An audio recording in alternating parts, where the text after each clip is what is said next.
দীর্ঘ 11টা মাস আমি তোর লোক আসছিলাম, মানে আবার 1 মাস হলে চলে যান লাগে। তোরা কি আরে বললি রে বিবেক বলে? আমি এমন কোন কাজ বাকি আছে নি তো করে দিক করাই না।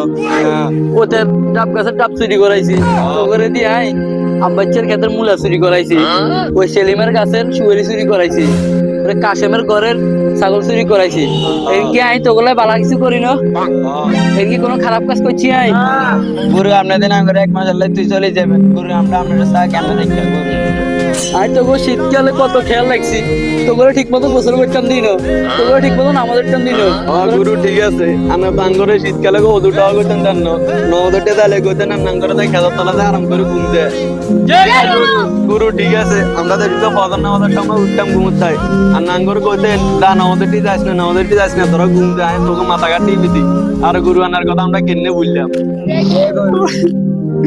আরে গুরু আরে শিষ্যরা আছে না তো কোনো কথার পরে বলতে হ হ বুঝছো নি? তোমরা এতদিন ধরে কি শিখাইছি, তোমরা কি সবকিছু ভুলে গেছো নাকি?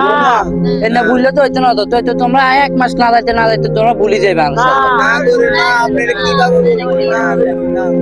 আচ্ছা শিষ্যরা তোমরা বলো তো তারাবির নামাজ কয় রাকাত? যে গুরু আমরা জানি তো তারাবির নামাজ 20 টাকা। আরে বেটা আবার তবে কথা কাজ করলে তারাবির নামাজ 4 টাকা। বেটা 108 ডিম তারাবির নামাজ হচ্ছে 2 রাকাত, তুই 4 রাকাত কাজ করলে। ধরে বেটা কে কথা তার না তুই তারে আমরা তো তারে না হওয়ানো লাগে না। আমরা তো হিসাব করি না বেটা কিল্লে আসতো। হ্যাঁ এটা বিজ্ঞানের প্রকৃত শিষ্য, তুই আর বুকে আবেটা তোরা বেগুনা এতদিন ধরে কি শিখছো? আচ্ছা তো করে না এতদিন ধরে চুরি করি না ট্রেনিং দিয়ে আইছি, অন্তকম যে অরিজিনাল চোরকে গুরু আই তা কিছু একটা চুরি করে দেখা যায়। গুরু আমরা সবসময় কই এরে হ ভালো কথা, চশমা কোনা রে গুরু এটা নেই আমরা সবসময় তোর কাছে গেছে কেন? আমরা দেরি গুরু ধরে নাম চশমা লন দাও দাও। আর আমরা দিয়ে না, আর আমরা তিনে গুরু। আচ্ছা শিষ্যরা তাহলে তোমরা এখন থাকো, আমি তো 1 মাসের জন্য বিদায় নিতেছি, আমি এখন উঠি, আমি চলে যাবো। গুরু